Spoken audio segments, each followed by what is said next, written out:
Welcome to the Waste Warriors Podcast, the go-to show for entrepreneurs and professionals looking to dominate the waste industry. Whether you're in junk removal, dumpster rental, front load services, recycling, landfill operations, or weekly residential pickup, this podcast is built for you. We bring you real conversations with successful business owners, operators, and industry experts who are shaping the future of waste management. From growth strategies to game-changing innovations, we uncover what it takes to build a thriving, profitable waste business in today's competitive market. I'm Lee Godbold, CEO of JRA 360 and the owner of Junk Doctors, a multi-million-dollar a year waste removal business. My mission? To bring you hard-earned insights, proven strategies, and straight talk to help you navigate challenges and achieve lasting success. Get ready to level up your business. The Waste Warriors Podcast starts now. Okay, everybody, welcome to episode 3 of the Waste Warriors Podcast. Really excited to have John LaBarge from JP's Junk Removal on this particular show. And as every Waste Warriors Podcast episode is brought to you by JRA, the marketing agency for $1 million plus junk removal, demolition, and dumpster rental business owners, as well as specialty truck bodies if you guys are looking for junk removal trucks. That's junkremovaltrucksforsale.com for specialty truck bodies and junkra.com for JRA. So we've got John LaBarge here from, again, JP's Junk Removal out of Las Vegas. John and I and JRA have been working together for what, 4 or 5 years now, something at least. 5 years. It's been a while. So yeah. And he's gotten some trucks from us in the past. He has got a $1 million plus operation in Las Vegas. Some of the stuff we're going to talk about today is John's extremely good on sales. He has a very high average job sale. He's got some tactics around that. He's just a really interesting guy all the way around. So we're going to talk a little bit about his journey into the business.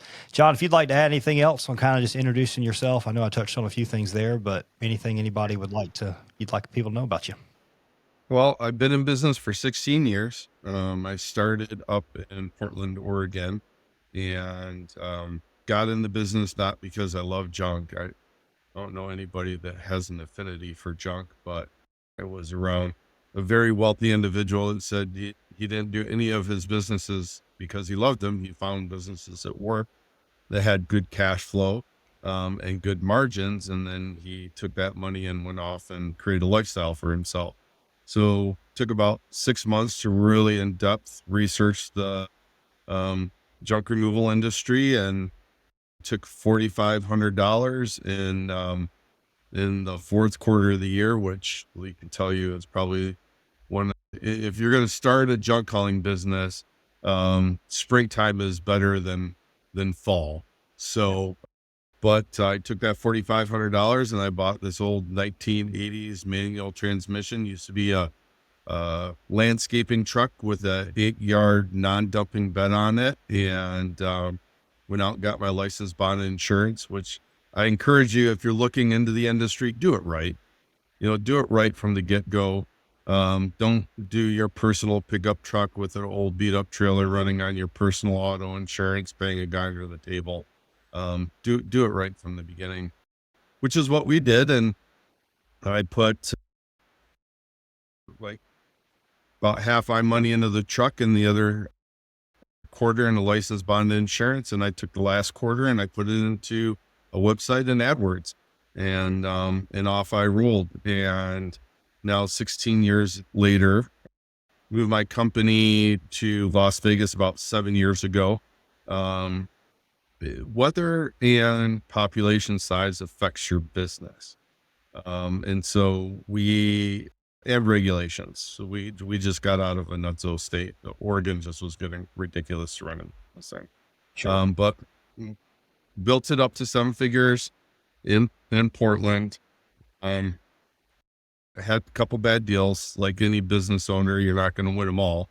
And with regulations and a couple of those deals where I lost $500,000, decided to start over again in Las Vegas, and within 3 years was up to $1 million plus business again.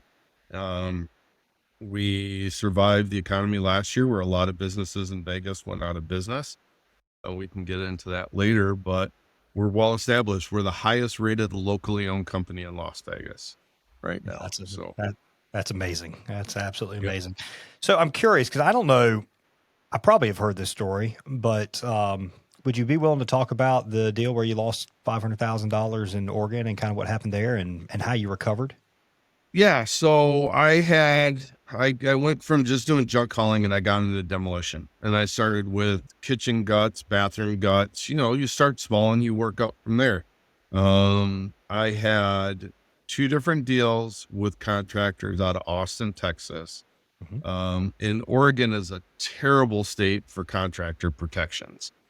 Their contractors board is kind of like, if you get screwed, you just fold shop and start a new company and get a new license.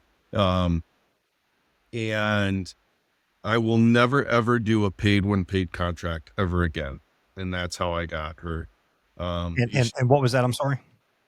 They're called paid when paid. Okay. So the general contractor has a clause that they don't have to pay you until their client pays. Got it. There's no way to prove if their client paid them or not. Paid 'em. So what shady contractors will do is get you to about 75 to 80% completion on the contract Mhm. and then not pay you. So you don't, and typically on big contracts, I mean, the one was a $200,000 contract and the other one was a $300,000 contract. The last one, which is a $300,000 contract, was taking down a concrete tilt up, heavy equipment. I mean, just a big job. Yeah. And they know that if they don't pay you and you can't complete the work, there's a clause in there too. Like, if you can't complete the work, we don't have to pay you At all. Yeah. So when they start playing games about paying you and now you can't complete the project, what they do is then they fire you, bring in another contractor to finish up for a fraction of the cost. And that happened to us twice within 6 months. And I don't care who you are. That was the first year we got into $1 million. So take a $500,000 hit. Yeah. You just can't survive that. Sat down with my attorney. My attorney goes, well, you could win this. It's going to take 2 years and cost you $500,000. Yeah. So I was like, well, I'm out of $500,000 either way. He goes, yep. And it just wasn't worth chewing down Tums for the next 2 years. And so we decided to find a state that was a lot friendlier for business and that the weather was a lot nicer. And I had to fire a bunch of guys at that point, which is not pleasant. Right. And fold up shop and we moved and we got going in Las Vegas, and it's been great here. But one thing they talk about, the difference between success and failure of business. Everybody's going to have some hiccups. Everybody's going to have issues. You show me a successful business person, I guarantee that they have failures. The difference between the ones that succeed and the ones that don't are you going to quit? Right? Are you going to quit, or are you going to find a way forward? It's how much shit you can deal with normally. Yeah. How much BS can you deal with? Yeah. Last year in Las Vegas, 50% less houses sold last year than the year prior. And most of those houses that sold were new construction. Well, if you're in the junk removal business, we rely on existing home sales. Yeah. And if I hadn't gone through the shit I had gone through earlier in my business and learning how to react faster, we would have been out of business. We're lucky we survived. I only went backwards $200,000 last year, which is, it was about 20% of my business. So to have 50% less houses sell, and most of those houses sold new construction, and to only go backwards 20%, I think it's a testament to the good foundation that I built in the business and the fact that we diversify. If you're only relying on residential customers, you're going to go out of business because the economy is going to go up and down, and home sales are going to go up and down. Yeah. And if you haven't figured out how to find property management companies, commercial clients, we do homeless encampment removals. We've really diversified in terms of our client base, which really saved our ass last year. So Yeah. And the other thing that we've seen a lot of people have on the residential side, I don't know if you have, is smaller jobs. So like we're still getting almost the same volume, not quite, but almost the same volume of jobs as we were in 2024 or 2023, but the jobs are smaller. Have you seen something similar to that? what I've seen is people haggling.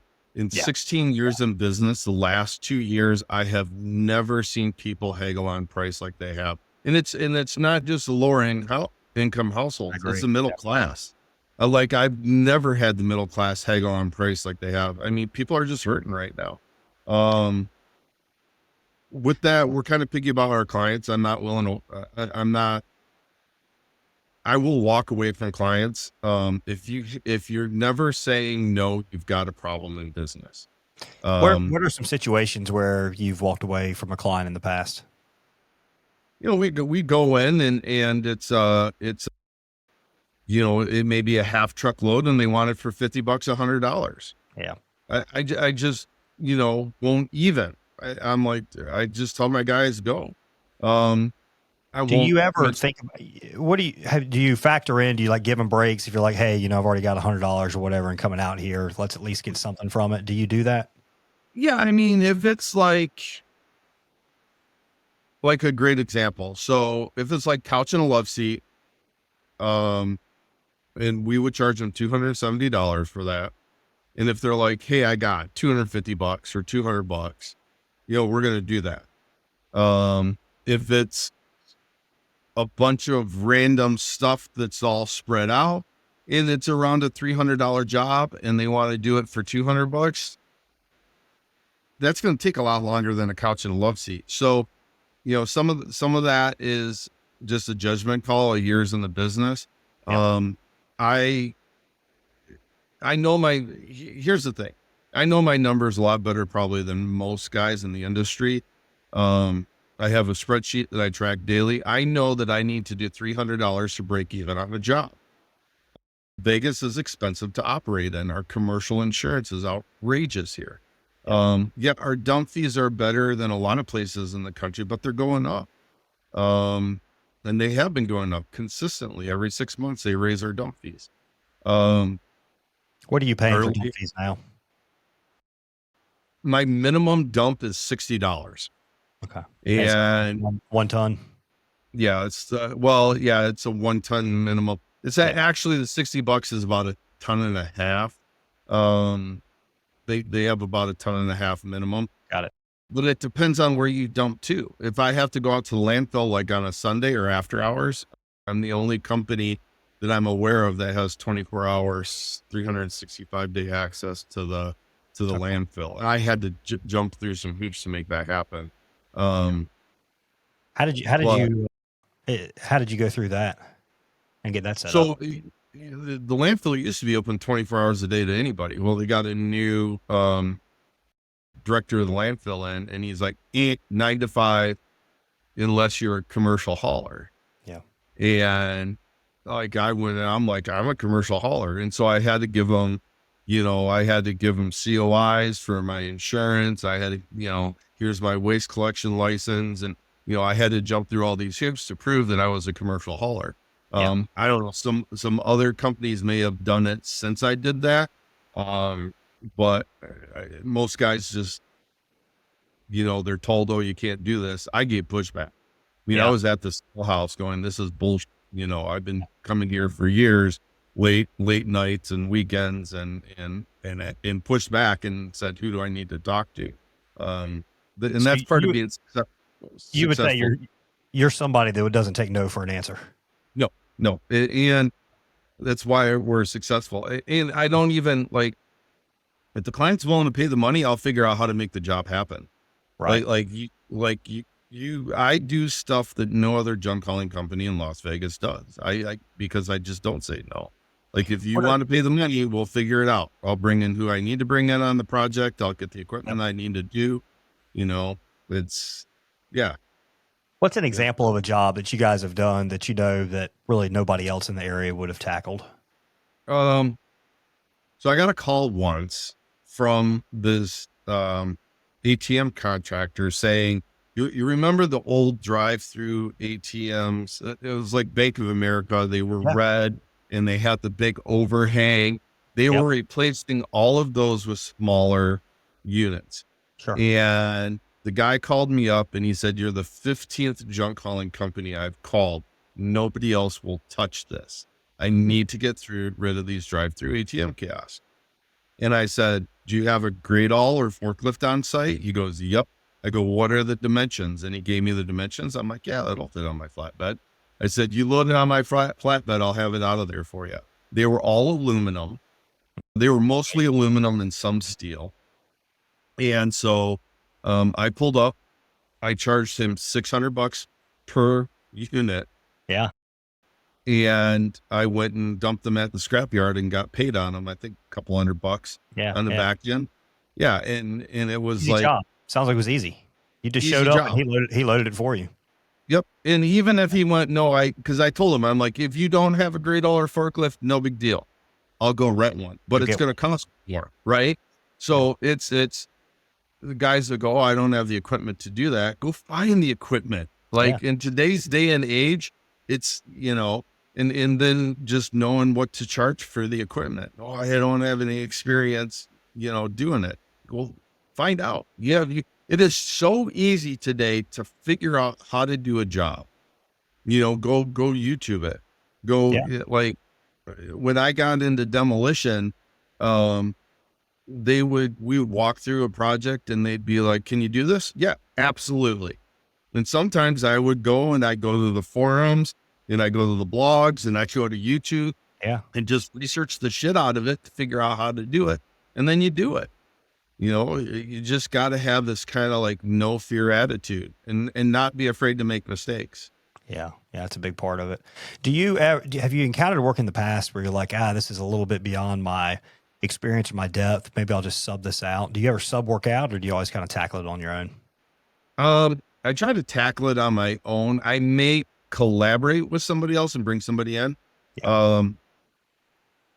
For example, I've got a mobile home demo coming up and I'm going to have to, I used to be a certified asbestos inspector up in Oregon. I'm not anymore, but because of the year of the mobile home, I know it needs an asbestos inspection.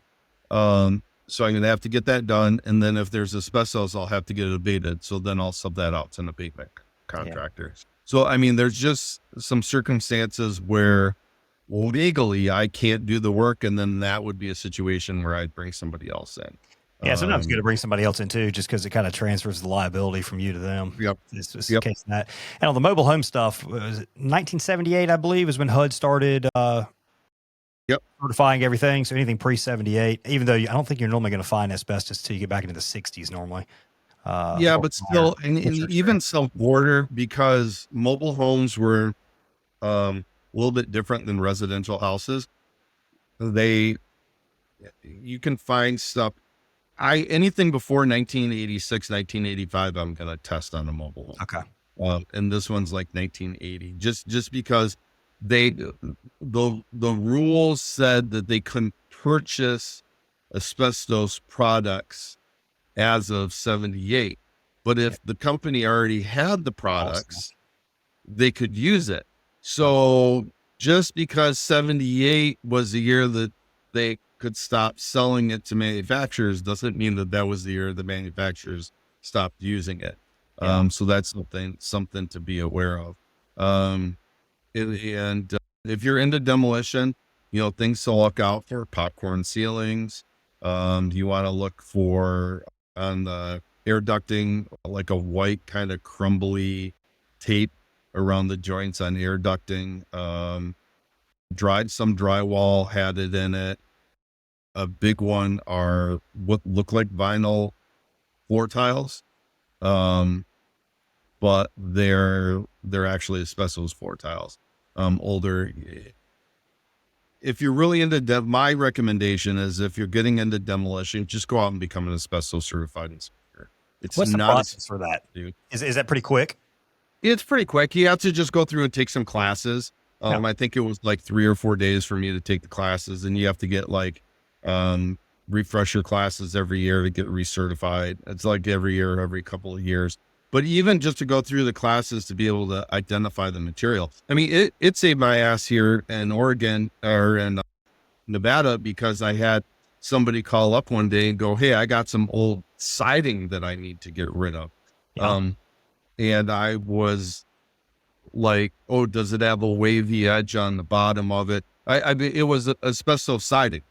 Okay. And most houses here in Nevada are stucco siding. So and I knew that if they had traditional, like older style siding, there was a good chance it was asbestos. So I had the guy describe it to me.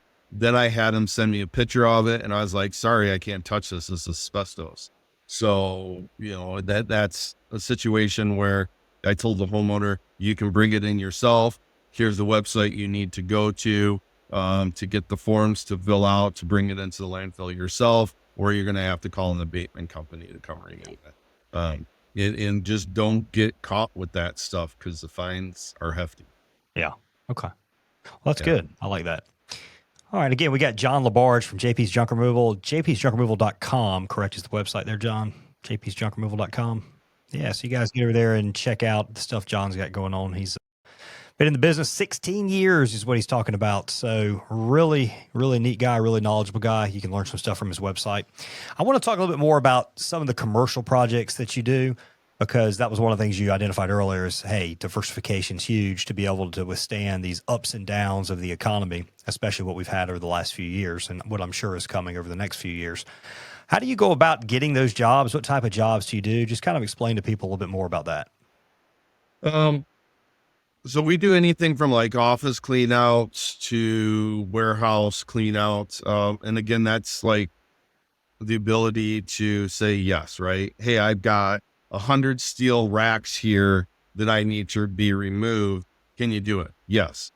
A lot of times will be like, how much? And a good thing to buy yourself time is go, I need to come out and do an on-site inspection. I need to get some numbers, which buys you time to go do the research. Well, do I need to call up some other junk? If you're like totally lost, call some other junk calling companies, not in your area, pick another city where they're not a competitor. But call some other junk calling companies, maybe some bigger ones, do some research. But I go to places where you're going to meet commercial contractors, where you're going to meet commercial property managers. We have an organization here in Las Vegas that's anybody and everybody related to the commercial building industry, from property managers to banks that do the big commercial loans, to developers, stuff like that. And I go to those meetings frequently just to introduce and get myself around them. Having a good AdWords campaign, which before I got into junk calling, I used to do sales for AdWords. So I know AdWords better than a lot of people. And Lee can tell you that. Lee and I have had extensive talk on our AdWords, on my ad, probably more in depth than a lot of your clients. Yeah. And I have never found somebody better in the industry to run our AdWords campaign than JRA. You're just not going to find it. I know that you guys, when you got into AdWords, went out and hired the top people in the industry to consult you guys and train you guys. I know that Taylor, who is phenomenal, is always up on all the certification for AdWords. You guys have a relationship with the top people over at Google in the AdWords department. And you guys run it fairly. I tell people that if a company wants to charge you a percentage of what you're spending on your AdWords campaign, instead of a flat fee to run it, run. Yeah. You guys have an incentive to make sure that my campaign is running peak performance. Not, am I spending the most money, but is it converting the best for me? And AdWords brings me 90% of my business. And I get a lot of commercial clients from our AdWords campaign because we target them. Being in this industry for 16 years, Taylor will tell you, I've got just a real extensive campaign, and I have a real extensive negative keyword campaign too. I have over 8,000 negative keywords. because Yeah. it's just as important to screen out who you don't want is to bring in who you do want. And then our reputation. I have guys that I've worked with at large commercial outfits that have gone from one large commercial construction company to another. And because we did such a great job for them, they're telling their new boss, hey, JP's is the go-to company for this. Homeless encampment removals is like a big one for us. I know that probably in like Chicago or Minneapolis, like I know that Mitch doesn't deal in up in Minnesota, doesn't deal with homeless like we do here in Las Vegas. So it's knowing your market too. And talk a little bit about those homeless encampment cleanouts though, because you actually do that for the city, is that right? Or the county? Well, I do it for private right now. I'm trying to get the county contract. The county contract in and of itself is a 7-figure contract. Okay. But we do a lot of commercial. So there's a lot of vacant property down here in terms of like bare, empty desert lots. And there's even vacant buildings. And so, and the problem is getting worse for private property owners because of recent changes in law in the state and the county. So the state and the county are allowed now to they used to have to give notice to kick the homeless off public property. They don't anymore. And it is now an arrestable offense to be camping on public property. So we're seeing an increase on private property. What typically happens is the property owner will get a citation from the county from one of two different departments and saying you have 5 days to clean this up or else we're going to start fining you. And the fines, I mean, the fines will start out at like $250, $500 a day, but they quickly ramp up to $1,000 a day and they get pretty hefty pretty quick. Yeah. And so these companies don't have a lot of choice. And they're like, okay, well, if we hire a junk hauling company to go out there, most junk hauling companies go out there, the homeless hassle them. They're like, F this, we're out of here. Yeah.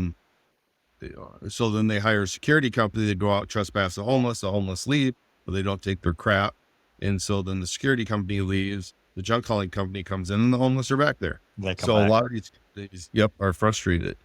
We know, so under Nevada law, as a representative of the property owner, I can trespass the homeless. So we go out and we trespass the homeless. If they get aggressive with my guys, they either call me because I have prior law enforcement, prior military, or if I'm not available, they call the cops. And I just say, hey, get back in the truck, lock the door, call the cops. Cops come out and they can say, yeah, here's our contract. We're authorized by the property owner to trespass them. And then the cops remove them and we trash their stuff out. And it's good money because of you're dealing with bottles and I get very descriptive with my clients. They're like, why pay you? You're more expensive. Well, because we're dealing with bottles of piss, buckets of shit, needles, crack pipe. I get descriptive. And my guys, we train them. You're going to use a grabber to grab needles and any drug paraphernalia. Never touch it with your bare hands. And so all my guys are trained up on safety and that stuff.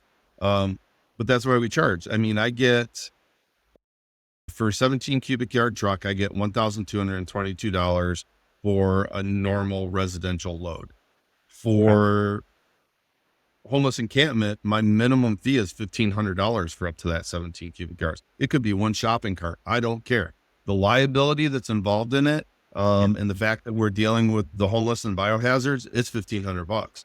And then anything over that 17 cubic yards, I charge $100 per cubic yard.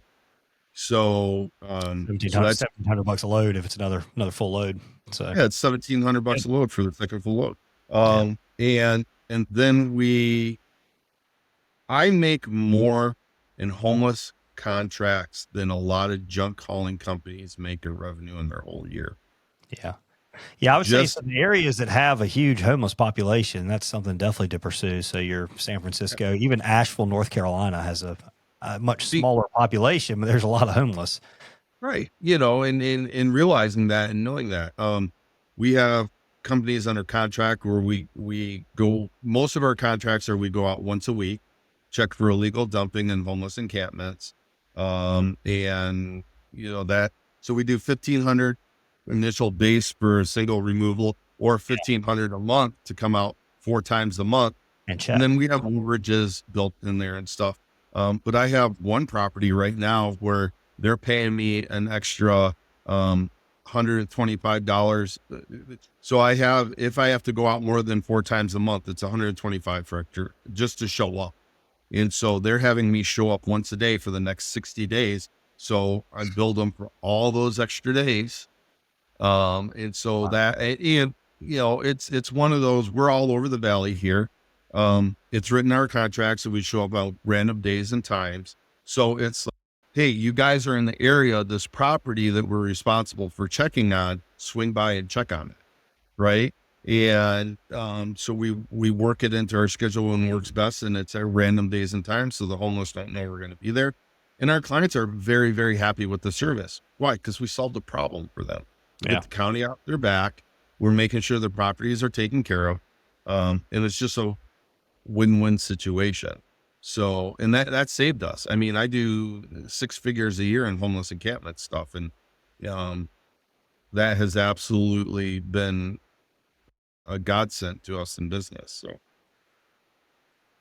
Very good, man. I loved that little segment there. We haven't talked. I knew obviously you did a lot of homeless encampment because we've done landing pages for you. We have built out the Google Ads campaign for homeless encampment, but I had no idea that you actually had a deal where you're doing contracts for people paying you monthly to actually go and proactively check on the property. So that's amazing. That's also what an issue homeless must be in that area. If you clean a place up and it's, people come back. It's like if you get rid of a squirrel or something and you don't move it more than 10 miles away, it's going to be back or whatever. It's the same sort of deal, I guess. It's like, I describe it like cockroaches. Yep. And it's amazing how much stuff they can show up with in 24 hours. It really is. The largest encampment I did was 2 years ago, 700 cubic yards, 5-day project, $70,000 job. Wow. 2 other companies came out, looked at it and said, fuck this, and walked away. Yeah. And I was out there with excavators. I mean, they had like dug into the dirt, like 4 feet down, took 4x4s, concreted them in the ground, made balls out of pallets, and most guys would look at that and just get overwhelmed. And I went, let's do it. Yeah. Find a way. Yep. Find a way. You're not a mile or 2 down the road just giving people a bunch of like stuff and saying, hey, I hear there's a place you can live right up the road or anything like that, are you? Nope. I don't even need to do that. So it naturally. It just comes naturally. The effectiveness of the AdWords campaign that you guys have done for us with the homeless encampment website, pages. And then when people call me up, I get people calling me up all the time. Yeah, I got this vacant lot next to me or this business next to me and there's homeless there. And what do? I point them in the right direction. I go to the county, call code enforcement, notify them. They'll notify the owner. But that just increases my chances of getting that job. So, yeah. Yep. Very good. All right. So homeless encampment, you do a lot of commercial work. On the residential side, you're very good on the phone at getting people to actually schedule. Would you mind just kind of walking through your methodology and how you kind of approach those phone calls and things that you say that helps you book at a higher rate than what a lot of people do? Yeah. No offense to you all that are in the industry, but most of you are assholes. And most of you are assholes on the phone, and that doesn't get you business. You cannot be rude. Yeah. You can't. I have booked jobs just off my introduction when I'm picking up the phone. Right? It's and if you are too busy to answer the phone and that's affecting your mood on the phone, then you need to. Used to be JRE call center. It's what? 3x3 all booked up. Yeah. All booked up, Rodney. Mm-hmm. If you are too busy to answer the phones, you need to get on all booked up, period. Yeah. And they only answer calls for junk calling They do a phenomenal job at it. And I still use it. But your attitude, I could be having the worst day personally, and I can pick up that phone and nobody's going to know it. I mean, they call me, and you know, a lot of times people are calling you, they're under stress and pressure because they sold their house and their realtor's telling them they got to get the stuff out because they got the closing date coming up, or their mom or their dad passed away, or they're moving a loved one into a nursing home. They are under a lot of stress and having a bad day, and it's your job to make their day better. Yeah. You're not going to do that with a shitty attitude on the phone. I answer the phone like this. It doesn't matter who calls. Doesn't matter if it's a prior client. I still answer the phone like this. If it's a prior client, I use their name, because the sweetest sound to anybody is their own name. Yep. So if Lee was calling me, I'd be like, hey, it's an incredible day at JP's Junk Removal. Hey, Lee, it's great to hear from you again. What can I do to make your day better? Right? Yep. And I always answer with enthusiasm. I put a smile on my face, because believe it or not, the smile will come through in the phone. Right? And so even like, and then just practice it. Like, look in the mirror, practice it. Practice an incredible greeting. And I've literally had people go, you are more expensive than the other guy, but just the way that you're talking to me, I'm booking with you. Love it. So what happens if somebody calls you up, you do your greeting, and the first thing they say is, hey, what do you charge? How do you handle that? So I go, well, that all depends on what you have. Right? I go, I like painting pictures in people's heads. Right. Okay. So if you call me up and you're like, hey, John, what do you charge? I got a bunch of junk. I'll be like, Lee, that's like calling a gas station up and going, how much to fill my car up? Yeah. That's going to depend on the size of your tank, how much gasoline is in your tank. So how much gasoline are you putting in your car? We charge like everybody else charges in the industry. It's based on volume or the amount of space that takes up in the truck. So without knowing how much space it's going to take up, I really can't give you a price. The best thing to do is to send a truck out with a couple of guys, show them everything that's got to go. They'll let you know how much it's going to be. If you're good with the price, we could do the job right then and there, or schedule for another day. If not, you're under no obligation. You can send the truck on its way. If they really are insisting, like, hey, I need to know a price, I use a pickup example. So a standard full size, I'll go, hey, Lee, can you picture a standard full size pickup? Just like a F-150 or Ram 1500. Sure. 6-foot bed on it. Sure. Okay. So a level bed. And that means like if I dump sand or water in it and it was level with the top of the bed, that's approximately 2 cubic yards. It's actually slightly more, but you don't want to get into over explaining things to people, because then they get confused. So you want to simplify stuff as much as possible. And then I'll go, Lee, you said you had a bunch of random stuff. So do you think you would fill half that bed, a whole bed, a heaping bed, piled to the top of the cab, 2 or 3 beds full, 10 beds full? What's your best guess? And then you got to think in your head, I always need to be asking clarifying questions. So they'll come back and they'll be like, well, I think it's 2 beds worth. Is that 2 level beds worth, or is that 2 heaping beds or piled to the top of the cab? Because that's a huge difference in volume. Yeah. So you need to clarify that as much as possible. If they come back and they go, oh, I think that's 2 level beds worth, I'm going to give them a range, a 3 price point range. Okay. Well, Lee, based on your description, you're looking at $295 plus or minus. It could be $197, could be $388. We won't know till we get there, but it's going to be that range plus or minus. You could be lower than 197. You could be higher than 388. I never let them pigeonhole me into a specific number. And then the other thing is you need to be using a CRM. I recommend Workies. I'm bringing on a business partner in a new project. We're expanding into a cleaning company, and he uses Jobber. And we sat down and compared Jobber to Workies. There's no CRM that does the in-depth stuff like Workies does. I know that JRA endorses Workies and works with them, but one of the beautiful things about Workies is it saves all communications with clients. Yep. So I could take that phone call because the client could be like, they could get there and it could be a $450 job. And the client will go, he told me $295. Yeah. Right.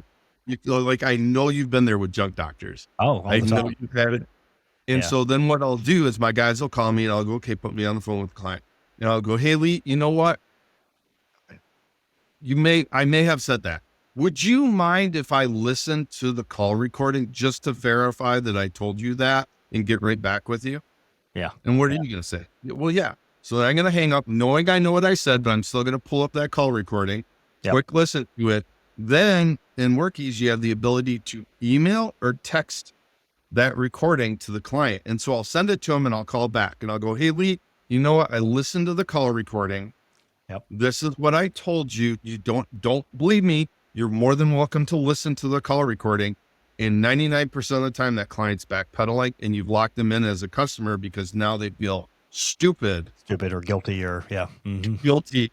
Yeah. Right. So, but I'm never mean to them. I'm never rude. I never like F you. That's not what I said. I always go, well, you know, there's a good chance you're right. Let me verify that you're right. And then when I can verify they're not, and then I'm still, nice to them about it. Right. I'm not an asshole about it. That's the biggest thing I think that's costing a lot of people in this industry business is their attitudes. Yeah. No, I would agree. And people also get to the point where they look at the phone as almost an inconvenience.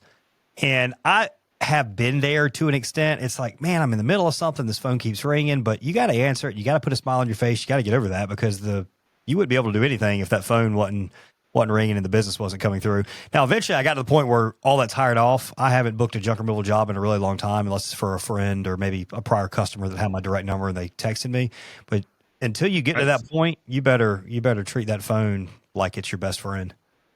And I still as an owner, I mean, my kind of attitude is you need to be connected with who your customer base is. Yeah. So even if you've got a bigger company, I think you should at least be trying to answer the phone sometimes to keep that connection with your customer base. I don't know if you can see it. Probably not here. This is on my phone in a web page. I have the Workies call flow open always. And I try to answer the phone as much as I can, but as being a business owner, like I've got this going on right now, I have in my call flow, I have Tuesday shut off. It goes right to the call center. So when I have to be on site with the client, when I have a meeting, when I have something going on, the beautiful thing about Workies is I can send it right over to all booked up and they can answer all my calls while I'm tied up. And as soon as I'm done, can direct them back to me. So with today's technology, as a business owner, there's no excuse.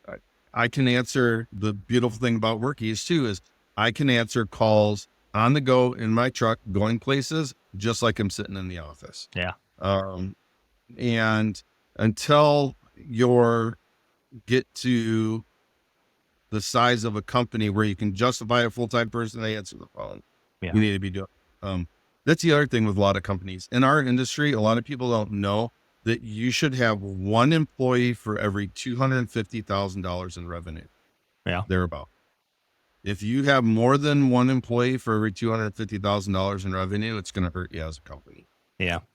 I think that's a little area dependent too. Some areas you'll need more than that or less than that, one or the other. But that's a general kind of roundabout number for sure. Hey, Lee Godbold here with a very quick message from our company, JRA 360. Running a junk removal business isn't just about operating efficiently. It's about keeping the phone ringing and the trucks rolling. The most successful operators don't rely on word of mouth alone. They have a marketing strategy that works for them around the clock. That's where JRA 360 comes in. We take a multi-layered approach to digital marketing with strategies designed to drive real growth and a strong return on investment. From Google Business Profile optimization aiming to dominate local search, to SEO and content marketing that brings in organic leads that actually convert, we run high-performing Google ads and we retarget campaigns to capture junk removal customers when they're ready to book. We also combine social media and video marketing to build brand authority and drive engagement. And because credibility matters, our reputation management strategies help increase your reviews and strengthen your trust with customers. The company's hitting 7 and 8 figures in revenue. They're not leaving it to chance. They built a marketing machine that delivers jobs day after day at a profitable rate. If you're serious about growing your business to the next level, whether that's breaking past $1 million, hitting $5 million, or even scaling way beyond that, JRE360 has the strategy to get you there. Visit JRE360.com to learn more, and let's start building your growth engine today. Have you experimented any with the Workies agent, the AI agent they've got that can actually supposed to be able to book jobs? I haven't yet. Mm-hmm. I was just at a business conference where a very wealthy guy says that I need to switch over to an AI agent. So I'll probably be talking to Workies and see. I think technology is great. And I've been in the industry where all this technology is coming up. I talked last year at about where technology is going in the future with our industry. And I think it's going to shock a lot of people. I think it's a good thing. My question is it ready yet? Right. So I need to talk to Workies some more. Hopping on brand new technology as soon as it comes out, I think is a mistake. I think once it's proven and you can integrate it, that's the time.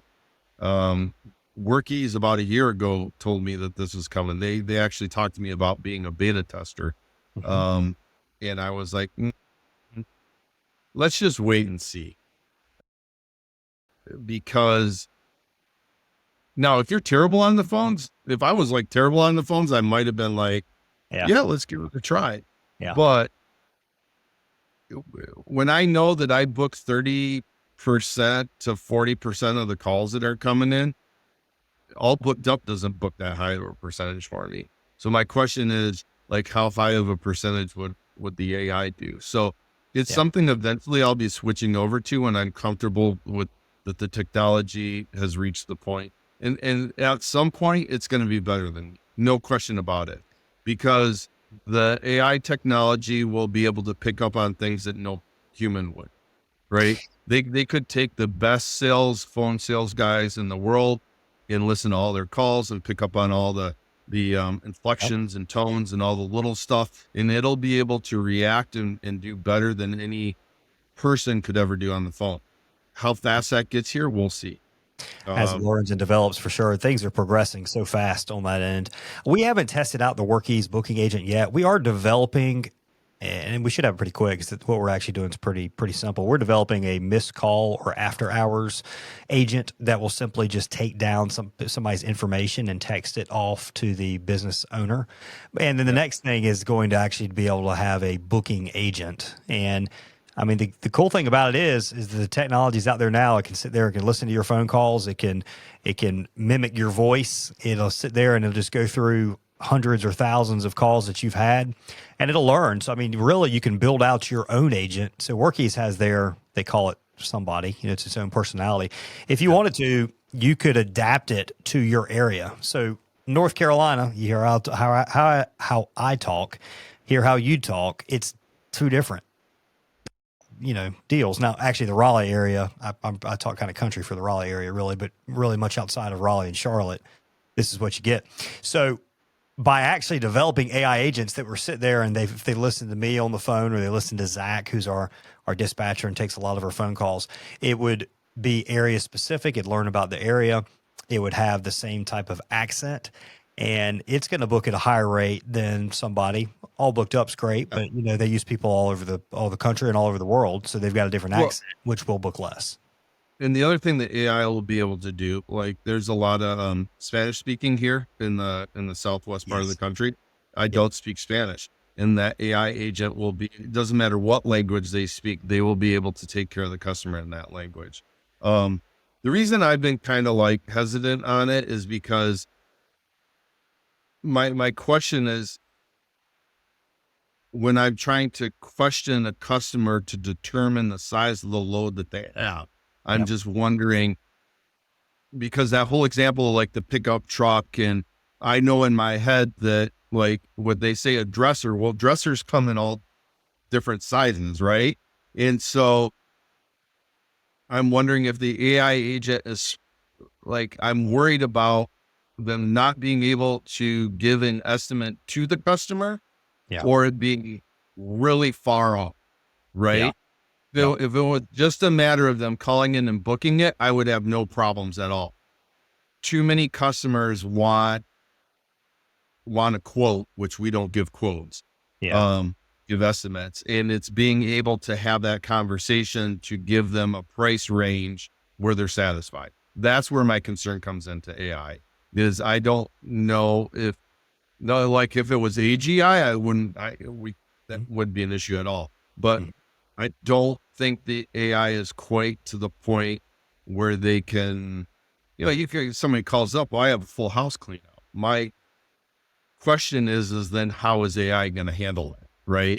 So, so that's my theory on it. Now with that, when I gave this talk last year, here's where the industry is going within the next 10 years. And it might be as soon as 5 years. Mm-hmm. And you can believe me or you cannot believe me, but we will have trucks that will drive themselves. No doubt. We will have software that books the appointments. Yep. We will have robots that get off and do the loading. They're going to scan the items. They're going to give them a rough estimate based on their scan. Yeah.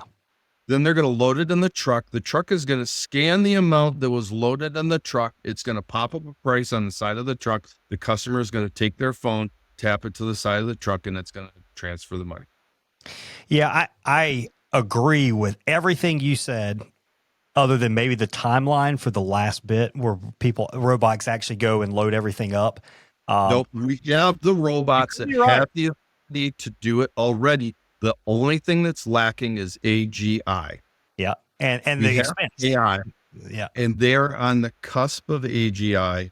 And if you look at the Laffer curve, the technology, we will be there sooner than people think. Talk about AGI. A lot of people listening to this aren't going to know what that stands for. So what's AGI?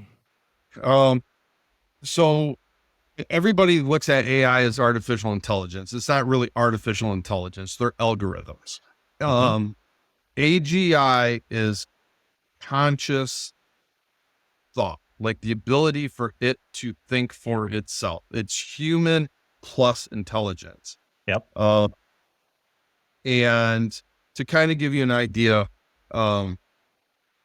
right now, they determine what it would take a human to learn in 10 years. AI can learn in 12 hours. Yep. AGI is the ability for a human to learn in 10 years. AGI can learn in an hour. Mm-hmm.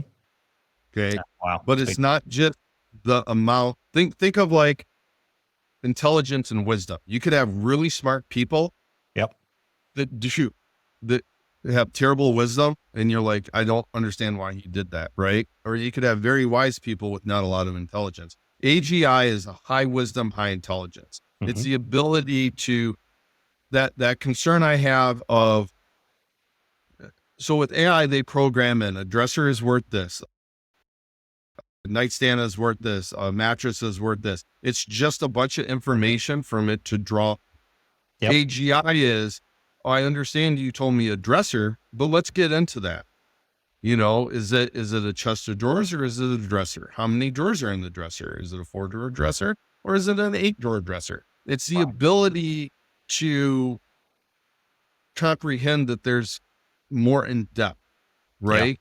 Yeah. I don't know if people have messed around with Grok or Chat GPT, but you have to give it very specific instructions, and then you typically have to tweak it. AGI, you'll be able to give a broader, and it will come back and ask you to clarify things, right? Yep. Chat GPT doesn't ask you to clarify things. AGI will be like, well, can you clarify this? So they have all the the hardware to do what I just said. They don't have the software to run it. They need it to go in, and when somebody goes, oh, that stuff, like I'm looking at stuff in the corner over here right now, and I have a lightsaber and I have a fan and a buck. And when you go, I need to get rid of that stuff in the corner, like AI would go, okay, lightsaber box, that's both going. AGI would go, well, can you clarify for me, is the lightsaber and the fan in the box going, or is it just one of them, right? And like, and you know, your guy, like my guys do this all the time. When they just point in a general direction and say that stuff's going, they know to clarify it, right? So Yeah. that they're not, well, that's the difference between AI and AGI. AI would just say, okay, this is all going. They pointed in that general direction. AGI is going to want to clarify things. Does that make, and that just kind of like really dumbing it down, but Right. hopefully that helps people understand. So. Yeah, definitely. I use ChatGPT all the time. So, on my phone, Right. I use it as like a business advisor. And I've like submitted my personality test into it, so it like knows all about me. And I've just given as much information as I can about me and about my kids and my wife. And somebody in China probably has a hell of a file on me at this point. But they've got. That's why I wouldn't use the Deep AI or whatever the other one is from China. Yeah, yeah. But man, from a business standpoint, if I have business ideas or if I'm trying to get something done, I go to it all the time. Say, hey, this is what I'm kind of thinking. You're my business advisor. Ask me any questions that you need to know to help me with this one at a time. And it might ask me 8, 10, 12 questions. And it comes back with oftentimes what I was thinking, sometimes with an alternative viewpoint.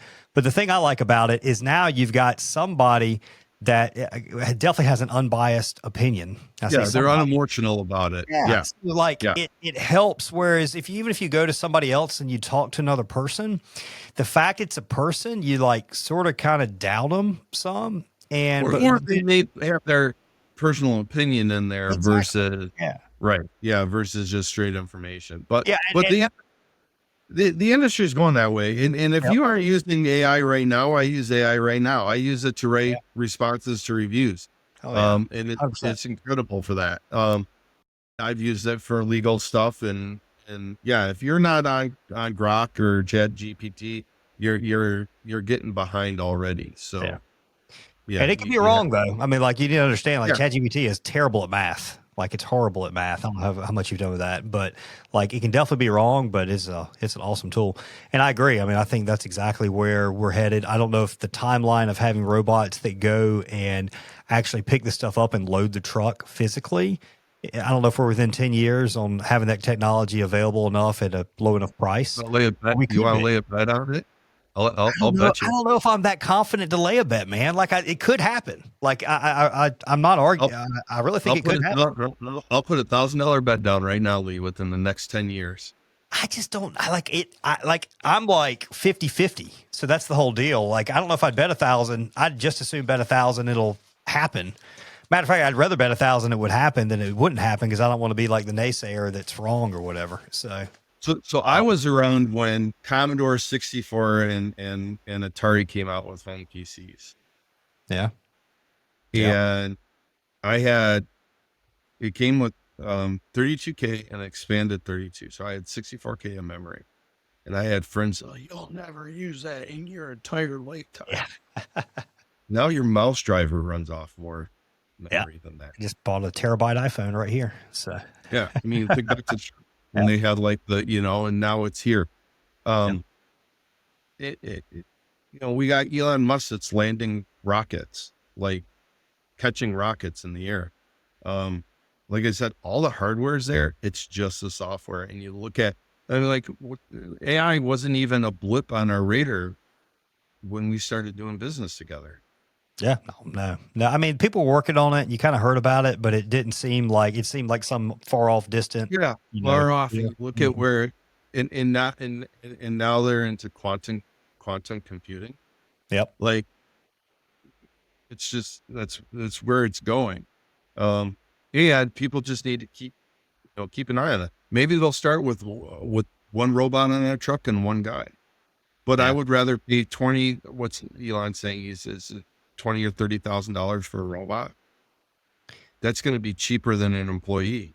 Yeah, so I'd pay $100,000, and you don't have to pay benefits. If they might get injured or hurt, and you just have workers' comp. No workers' comp insurance. They can work 24/7. So I love people, and I sound like an asshole or something when I'm talking about that because I really do love people, but people come with a lot of issues too that aren't going to have on robots. So. Right.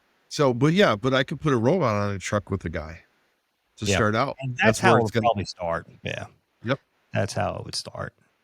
The self-driving, auto insurance rates so much lower. We get Oh yeah. killed on insurance now. Now, if I had the ability with the insurance rates here in Las Vegas, which Yeah. are outrageous, if I had the ability to put self-driving trucks on the road right now until the guys there aren't touching the steering wheel, I would.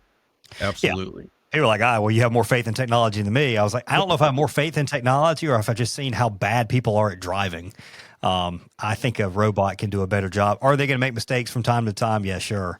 But humans make a heck of a lot more mistakes. Far less, statistically, they make far less mistakes than a human driver. Not even close. Yeah, it's not even close. So, and I love driving, race car driver and all that kind of stuff. But I recognize technological advancements when it's staring at me in the face.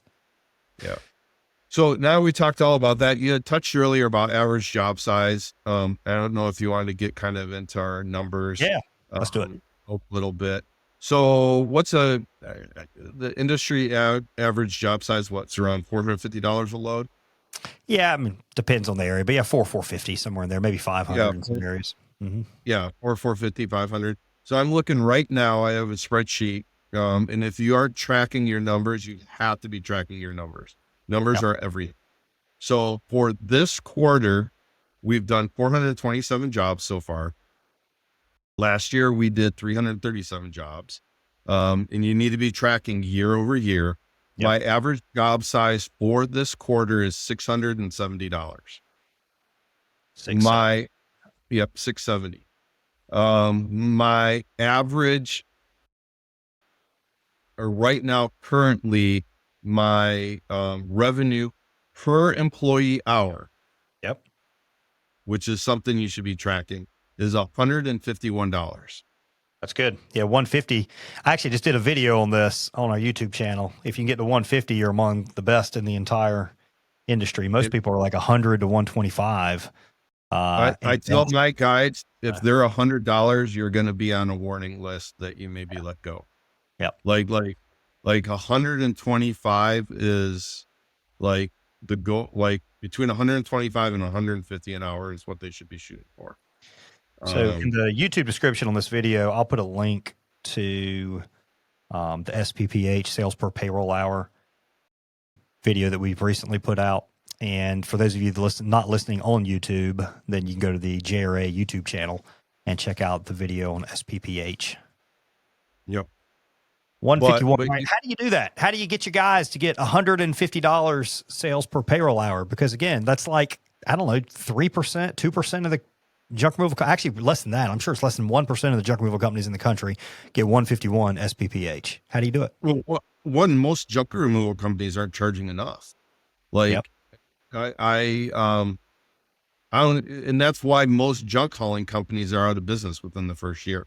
Yep. I can't tell you how many companies I've seen come and go over the years, and when I used to be on the truck, I'd pull in to the transfer station and I'd be like, oh, have you seen, XYZ? Oh, dude, they went out of business 2 months ago.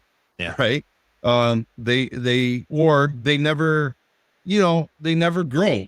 There's a lot of $250,000, $300,000 a year junk hauling companies out there, and they don't understand, why can I never grow? Well, it's because you don't have the money to grow. You don't have the money to put into uniforms. You don't have the money to put into marketing, branding. You just don't have the money. You don't have the money to put into more trucks. They just don't have the money to grow. Never, ever, ever have I ever said I want to be the cheapest guy out there. Yeah.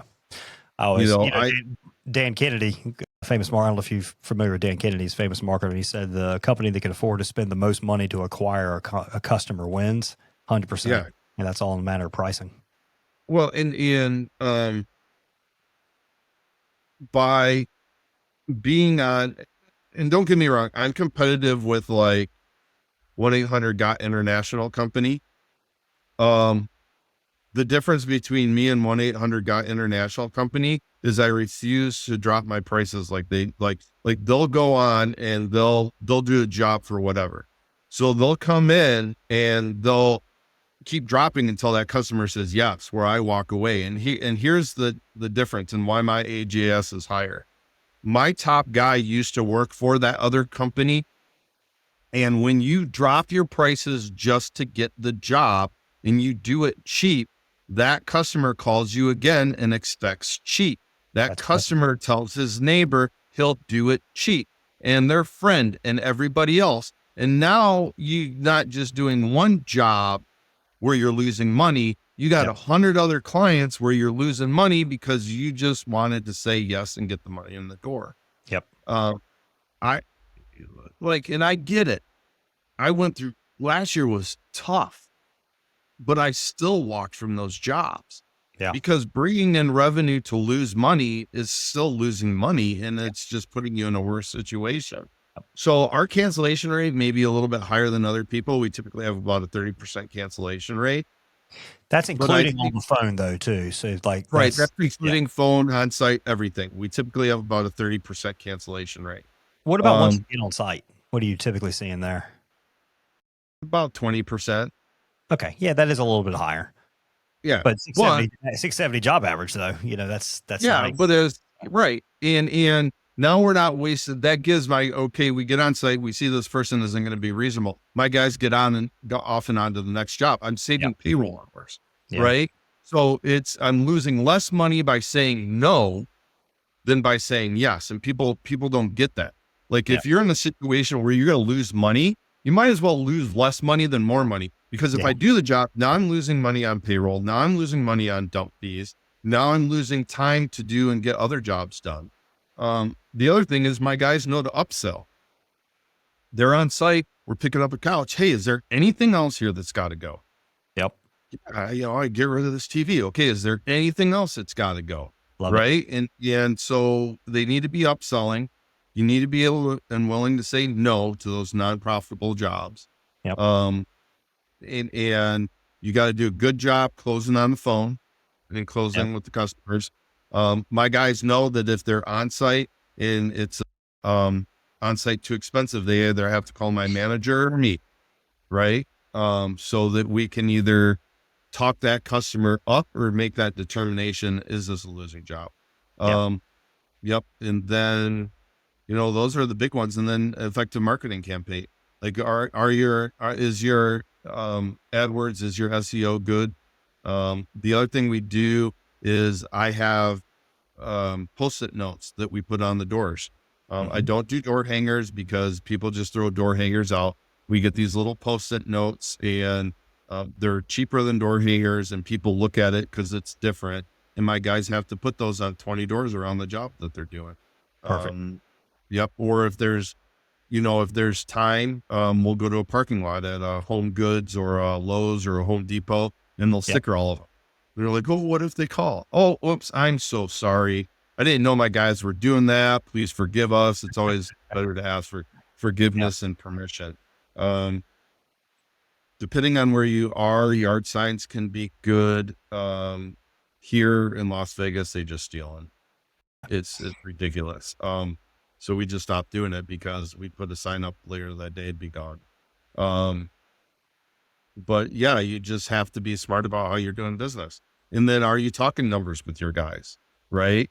My guys know I'm always talking numbers with them. Do you incentivize your guys at all? Is there any sort of profit sharing or commission? But I don't restrict tips. Las Vegas is a big tipping town. Of course. I'll give you an example. Yesterday we had a 2 full load job. So it was like 200 and 2,500 just to round it and make it easy. $2,500 job, 3 guys, they got a $500 tip off that job, 3 of them. Took an hour. Wow. Yeah, that's great. Really? So my guys average $20 to $25 an hour when they include their tips here in Las Vegas. Love it. Yep. So what's your major initiative right now you've got going on? You got something you're working towards, a goal you've set, something new that you're doing? So, my goal is to go from 1 million to 10 million is my short-term goal. I encourage people to get some mentorship, find guys that have done what they want to do and go out and get it. I mentored with Sam quite a bit when he was pretty involved with you guys. Now I'm working with a group of gentlemen that have a blueprint to take your company from 1 million to 10 million, then 10 million to 125 million. Right. Which is, the ultimate goal is to get get up to that 125 million. We are getting in. So I do junk removal. I do dumpsters. I do pressure washing.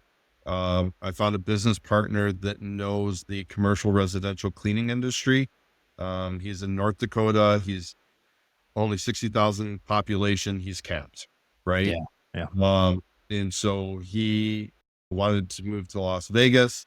And we just sat down and talked, and we're going to open that. We're going to start do commercial residential cleaning, crime scene cleanup. It's just a natural extension of what I already do. We'll have that business to $1 million plus within the first year. We'll want to make sure we get you back on here once you get that set up and going. I'd love to talk to somebody about the crime scene cleanup because because that's make for an interesting show to kind of go through some of that. It's something that a lot of people don't think of. There's a lot of money in it. It's a lot of kind of nasty stuff you got to deal with, and a lot of emotion, a lot of, obviously, suicide cleanup and murder cleanup, and just somebody dying is a bad deal. But there are a lot of companies out there that do it. And it's knowing your market. People don't realize a lot of people come to Las Vegas just to commit suicide. Like they come, they gamble, and then they go up to their room and they off themselves. So, it's like, and Las Vegas has got this culture where they just don't report it, like on the news, right? Yeah. So, but that's again knowing your market, like what niche. It's finding a need and filling a need. Like maybe what I'm doing doesn't work for you as a business, but find that need in your area. And then the other thing too, I get calls all the time, and if people want coaching, I coach. I charge $350 an hour. Come prepared with your questions, because I'm going to ask you questions about your business, and I'm going to give you raw, honest advice. And a couple of the guys that I coach didn't like the advice. They called me up and they're like, how do I build $1 million business in a town of 25,000 people? You don't. They're like, what? I'm like, you can't. Do you want $1 million business? Yeah, I do. You need to move. And they don't want to hear that. Numbers are everything. There's a reason I'm in Las Vegas. It's a 2 million plus population. We're going to be going to Phoenix, Arizona in the next couple of years. Why? They have a 5 million plus population in the Phoenix area. Cheaper. And they're really going to negotiate with you in Phoenix, though. Phoenix is one of those areas they negotiate even more than Vegas. Yeah. Well, but that's going for the right clientele too. Right. And it's knowing your customer base and targeting your customer base. So, it's gotten better in the last couple of months, but I'll tell you what, Lee, it was brutal the last couple of years, just brutal. Yeah. Yep. Any other questions you got? Man, we've covered quite a bit here. I know. So you've probably actually been with us 6 or 7 years. I think when you were saying 5, I was like, I think it's longer. I was with you guys when you were first getting started. 2018. Yep. I remember. I'm like, who's this Lee guy on YouTube? Right. Yep. And you were brand new at doing those videos. And then I reached out to you guys, and I'm pretty sure I was one of your first AdWords clients. Yeah. Me and Mitch, I think I was like the 3rd or 4th. Mitch was before me, and I was like soon after Mitch. Yeah. Yeah, our very first ever customer was a guy out in California. And then we actually had a couple guys out in California, one guy in Denver, and then you were probably somewhere in there. We had actually a guy in Long Island. He's still with us now. It's funny, but a lot of those guys are still with us. You were one of those people that we've had that have left and then came back, though. So, yeah, I was with you guys for a while. You guys, and I'm not perfect in business, and nobody's perfect in business. And here's what I'll say about JRA and what you have done in a phenomenal job. You guys had issues with your SEO when you guys were first doing your SEO, and you're doing my website and the SEO, and Google made some radical changes in their algorithm, and it it caught you guys off guard. It screwed my website. And so I left, I went somewhere else. But what's great about you is your willingness to look in and go, okay, there's an issue. What do we got to do to fix this? And you're willing to spend the money to fix it. Right. So and I talk to Taylor a lot, and you guys have turned around how you're doing websites, how you're doing SEO. And from everything I hear now, you're doing a phenomenal job at it. I brought back my AdWords. I had somebody else managing it, and they so screwed it up. Yep. I'm like, and AdWords is my lifeblood. And I think back to I don't know where your faith is, but I have a real strong faith in God. And I just believe it was the Lord's intervention. Shane happened to be in town that day, which Shane is like hardly ever in town. Right. And he happened to be in town, and this company this guy out of India. Yep. So screwed up my AdWords, and he went in there and went to the suggestions. Exactly. Applied all the suggestions. Yeah. I said, don't ever apply any of the suggestions that AdWords makes. And he went in and he had auto applied everything. Yep. And he had it so conflicted that nothing was showing. Yep. And people need to understand, I spend 6 figures a year on AdWords. Right. Like a lot of money. Yeah. And Shane was in town and he called me. I'm like, how's it going? And I'm like, dude, you have no clue. And he's like, well, we just hired this expert and we paid, and I'm not even going to, the amount of money that you paid this guy was worth every dime that you paid him, but it was, let's just say it was a lot of money. Yeah. And he went in there and had everything fixed in my campaign within like 24 hours.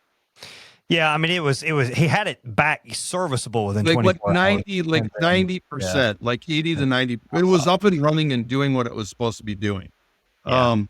He got in there. And he was a consultant that we had brought on and worked with for a lot and kind of trained up Taylor a lot. And since then, we brought in Chris, and Chris is absolutely phenomenal. He works for us. You were Taylor. Taylor's great, and Chris is great. We brought in a new SEO director, so and she is just phenomenal. She's like a workaholic too. She works like probably 80, 90 hours a week and just does an amazing job. So the product we have now, and we do a lot of conversion rate optimization. So we're actually modifying the sites so they convert at a much higher rate. And we are using AI for some of that. That's really awesome. And we've got some video stuff we're doing and just overall layouts and the content stuff. We're just kind of starting to generate a lot more content. We've gotten a lot better at link outreach. So I've been happy with where we've gone. We definitely made some mistakes along the way, though. We started out with a great product. We got knocked on our butt. And then, but everybody kind of got back. So, being a fifth generation entrepreneur, my dad said, I would rather, like, when he looks to hire other companies, I learned this from him. He goes, I'm going to go look for the company that has made mistakes and has corrected them versus a company that claims to be always right 100% of the time. Because that company that says, oh, we don't ever do anything wrong is lying. Yeah. And the one that comes and says, hey, we've made mistakes, but here's what we did to fix it and get on top of it. That's a company I'm going to trust. And you guys have done that. And you have always strived to be the best in the industry at providing services to the junk hauling industry. And when something's not right, you go and fix it. And that's why I came back. And I've just been so impressed about how you guys handle things. And well, thank you. I know you're going to be humble about it, but I don't know of any other company that could have done what you did and that campaign's got history. You don't understand it. Your time on AdWords affects the auto bidding and everything. And at that time, this was 3 years ago. So I had the campaign 13 years, and to lose 13 years worth of data, that's what I was really freaking out. Because they're like, oh, we could rebuild, like the old company, oh, we could rebuild it. I'm like, no, you can't. That's 13 years worth of data. You can't get back.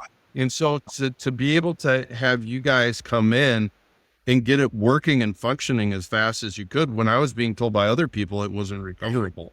I mean, it was a mess. It was a mess. So I remember talking to you like 10:30 or 11 o'clock at night or something one time about it, one of those first nights when it happened. And I was in there with Jordan. Jordan worked till I think probably 2 a.m. on that, the day we found out about it. Got it back where it was serviceable and then just continued tweaking it and has gotten it where it works pretty, Taylor's gotten it where it's pretty good right now. Taylor's got that thing dialed in like you can't believe. Well, that's great, man. Well, again, this is John LaBarge, JP's Junk Removal. You can go to jpsjunkremoval.com. It sounds like he offers some consulting services. So if you guys are looking to work with somebody that's truly a veteran, 16 years in the business. There's not very many guys. That's more than I've done. There's not very many guys that have been in the business for 16 years. So he's a tremendous asset in terms of knowledge into the junk removal industry. We've got a little event we're going to be doing in Vegas up in July. He will be there. Now, that is only available to people that are doing 500,000 plus. It's actually targeted to people doing 1 million plus. Well, John, one thing you mentioned is you're at 1 million, you want to go to 10 million. And what I'm trying to get is guys to quit talking about just getting to 7 figures. Once they've got to 7 figures, now let's go to 8 figures. Because there's so few companies that have gotten that in the junk removal space. Yeah, if all they talk about is I want to get to 7 figures, I want to get 7 figures, they're going to get to 7 figures and they're going to stop. Yeah. They are at risk of actually going backwards. And here's what a lot of people don't understand. You have inflation to deal with.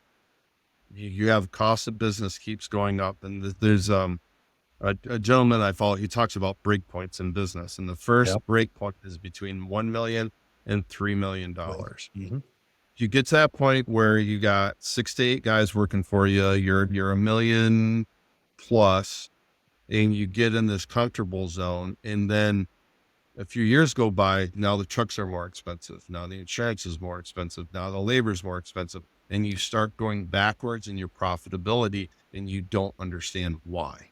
Yeah. And it's because you stopped growing. You notice I said I have a goal beyond 10 million, which is 125 million. Yeah. Right. And so you have to have this goal of continued growth, because if you don't, you're going to get stagnant and you're going to go backwards. 100% agree. All right, everybody. Well, thank you so much, John, for coming on the show. It's been awesome. We've talked about some stuff that we haven't. Yeah. Well, I'm looking forward to seeing you in person in Vegas. I guess the last time we saw each other was JunkCon in 22. Are you going to do that again? You doing another JunkCon? Yeah, I think we're going to do these other events targeted to kind of higher income guys. And I mean, this isn't a really scripted event. This is like a networking deal. It's like I'm basically telling people, hey, if you want to get around people, the rare people in the industry that are doing 1 million plus, you can come to one of these events. And like we do a little bit of a program for a couple hours. We go off, we have some fun. So we're doing we're going to rent these sports cars at Las Vegas Motor Speedway and run 5 or 8 laps. They've done studies, and you are like the 5 people that you hang around with the most. So if you want to grow, you want to get better, you need to get to these kind of events. Yeah. You're the average of the 5 people you spend the most time with. Yeah. Yep. You want to grow, you want to get better, you better go out and seek those people that are winning at life. I know it's something you've done. I've done it. And then if you want to be more than a solopreneur, bought yourself a job, if you want to be an actual entrepreneur, then you've got to do that. You got to seek out those successful entrepreneurs. Never think that you're the shit, you're it. Like, you got to find, looking for the bigger fish. Always looking for the bigger fish. Yeah. If you're the dumbest person in the room, you're in the right room. Yep.